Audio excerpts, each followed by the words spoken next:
देखिए ये क्वेश्चन जो है किसी बच्चे ने भेजा था, ठीक है?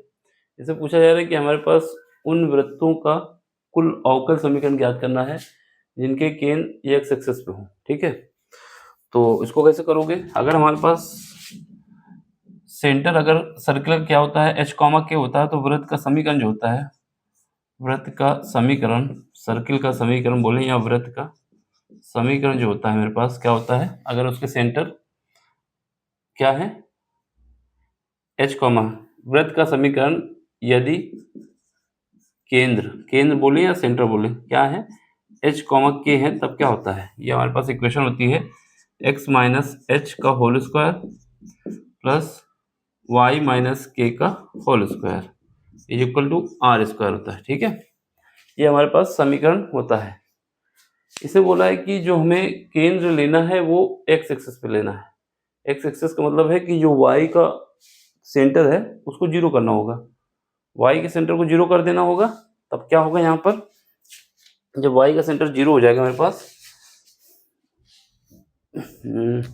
तो y के सेंटर को जीरो कर दो। x एक्सिस का मतलब क्या होता है, y का कोऑर्डिनेट हमारा जीरो होना चाहिए, यही तो होता है शायद। तो इसको अगर जीरो करेंगे तो हमारे पास ये बच जाएगा, यहाँ से हमारे पास क्या आएगा,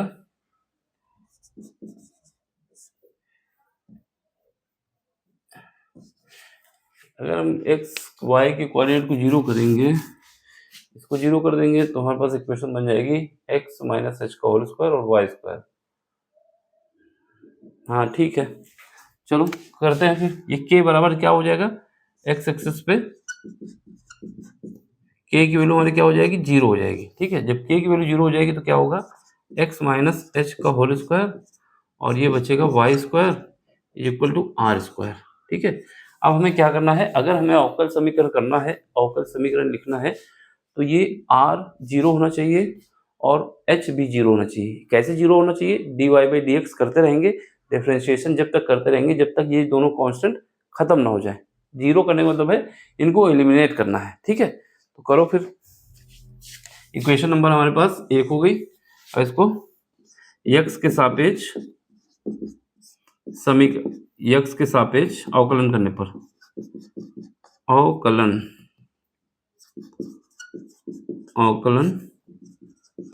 करने पर जब x के सापेक्ष अवकलन करेंगे तब हमारे पास क्या आएगा, यहाँ हमारे पास आ जाएगा, यहाँ से तो आ जाएगा 2 बाहर और ये आ जाएगा x माइनस एच, ठीक है? फिर उसके बाद ये क्या आ जाएगा, ये हमारा आ जाएगा 2 बाहर आएगा और 2y आएगा, फिर उसके बाद y डैश आ जाएगा।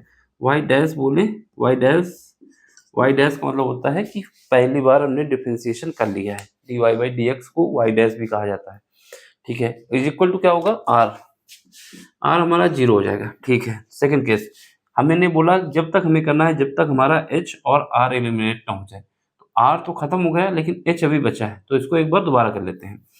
दोबारा पुनः x के सापेक्ष अवकलन करने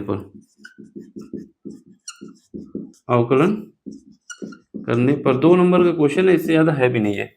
इसको दोबारा जब करोगे तो ये क्या आ जाएगा, ये तो हमारा 2 आ जाएगा, 2x का हो जाएगा 1 और इसका h का 0 हो जाएगा, क्योंकि ये कांस्टेंट है, ये खत्म हो जाएगा। अब यहाँ पर देखो, यहाँ पर बाई पार्ट लग जाएगा, यहाँ पर जो है वो बाई पार्ट लग जाएगा। बाई पार्ट का फार्मूला हमें पता होना चाहिए। जब बाई पार्ट लगाएंगे तो पहले फंक्शन को ऐसे लिख दो, दूसरे फंक्शन का डिफरेंशिएशन, तो ये हो जाएगा y डबल डैश, फिर उसके बाद क्या है 2 लिखेंगे, फिर पहले फंक्शन का डिफरेंशिएशन यानी y डैश, दूसरे को ऐसे लिखना है, तो ये हमारा y डैश हो जाएगा, बराबर क्या आएगा, 0 आएगा। अब इसको अरेंज कर लो, 2 कॉमन लेके काट के भगा सकते हैं ना, जब 2 कॉमन लेके भगाओगे तो यहाँ बचेगा 1, 2 से डिवाइड करने का मतलब है ये आएगा हमारे पास y डबल डैश और ये आ जाएगा मेरे पास y डैश का स्क्वायर बराबर 0 आ जाएगा। तो यहाँ से हमारे पास आ जाएगा y डैश का square plus y into y double dash plus का 1 बराबर 0।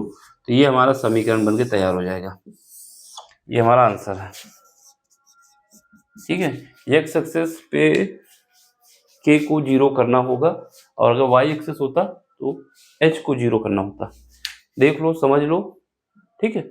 फिलहाल तो ये सही लग रहा है, बाकी अगर कोई डाउट होता है तो पूछ रहे हैं दोबारा। सिंपल सा क्वेश्चन है, बस ये दिमाग में रखना है। समझ में आया हो तो लाइक शेयर सब्सक्राइब और अपना सपोर्ट भी देना।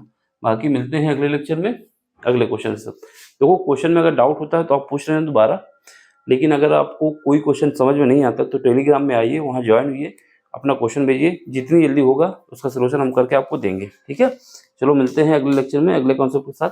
Thank you for watching, bye, take care.